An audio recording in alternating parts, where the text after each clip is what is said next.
first. You need to figure out what your purpose in life is. And therefore take that step in. If you figure out what your purpose in life is, then you know what sort of life path you want to take. And then the direction becomes very clear. Then the organization that you choose becomes very clear. The roles that you want to do, the kind of work and career that you want becomes very clear. But having said that, most people that I have encountered when I get interns or what we call management trainees, they first talk about the very physical aspects of a career, you know. What's the salary? How soon can I become a general manager? Will I be able to buy a car in the next 3 years? And that really throws me off. I think the first 1 year, if you're going on a blind date, you're not going to ask the woman or the man, you know, do you have a car? How much bank balance do you have, right? You can't do that to corporate as well. So I think the things that you need to keep in mind is firstly being very well aware of what you're getting into. You know, that life purpose is going to be very critical. And in college and in school, you worked extremely hard. Corporates are not looking for only hard-working people, they're looking for smart working people. So, you know, you need to work smarter, you need to think smarter. And as Anish presented, you need to have a whole bag of attitude, which is extremely positive.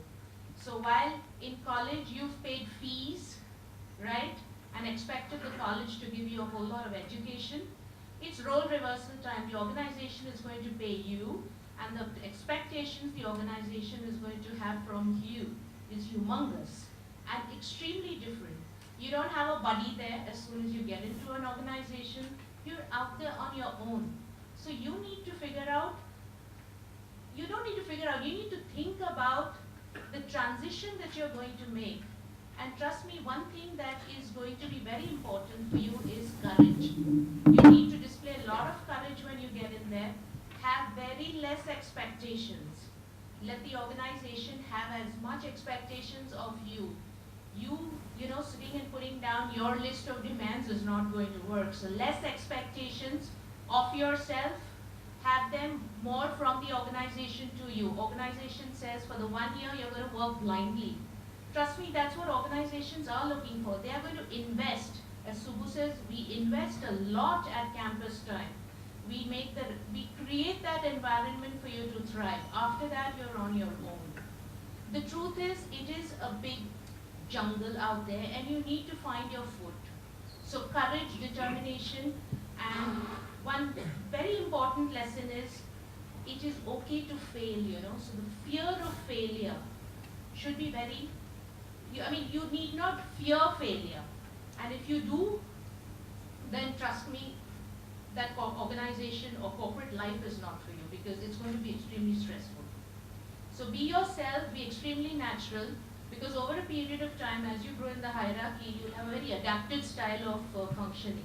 But it's good to have a very natural style when you get into a corporate in the beginning. So just be yourself. I mean, you don't need to think too hard about what you're going to do. Go with the flow, observe the culture, what kind of people there are. You will soon learn by observation. Observation is going to take you very far. So the things that I'm talking are very practical. It's what I see in people, what I let people do. You know, so be yourself. It is a life-changing experience, but it's not that bad because ultimately you'll find your date, right? Even if it's blind.